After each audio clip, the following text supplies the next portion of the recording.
यानंतर बघूयात मुंबई आणि पुण्यातल्या बातम्या।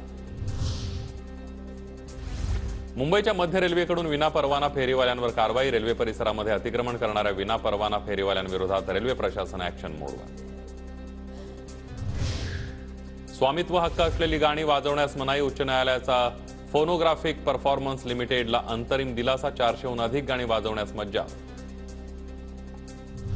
मानवी तस्करीच्या संशयावरून फ्रान्समध्ये थांबवलेलं विमान मुंबईमध्ये दाखल। 276 प्रवाशांची सुखरूप सुटका। तपास यंत्रणा आणि एअरपोर्ट इमिग्रेशनकडून चौकशी सुरू। पुण्यामध्ये आतापर्यंत आढळले JN1चे 3 रुग्ण। जिनोम सिक्वेन्समधून माहिती समोर। एका तरुणाचा अमेरिकेतून प्रवास। सर्वांची प्रकृती स्थिर। राज्यात आतापर्यंत 10 रुग्ण आढळले। पूर्व पश्चिम द्रुतगती मार्गावरील पुलांची डागडुजी होणार। पूर्व द्रुतगती मार्गावर 15 तर पश्चिम द्रुतगती मार्गावर 40 पूल। पुलांचं स्ट्रक्चरल ऑडिट करून खर्चाचा अंदाज घेतला जाणार।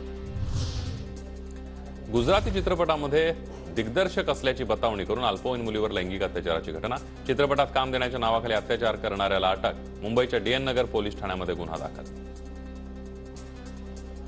नवीन वर्षामध्ये पुणे मेट्रोकडून नागरिकांना नवं गिफ्ट मिळणार। पुणे मेट्रोला मिळणारा प्रतिसाद पाहून फेऱ्यांमध्ये वाढ करण्याचा निर्णय। सर्वसामान्य पुणेकरांना होणार फायदा। पुण्यामध्ये पुन्हा कोयता गँगची दहशत। येरवडा परिसरातील 20 ते 25 गाड्यांची तोडफोड। गाड्यांचं मोठ्या प्रमाणावर नुकसान।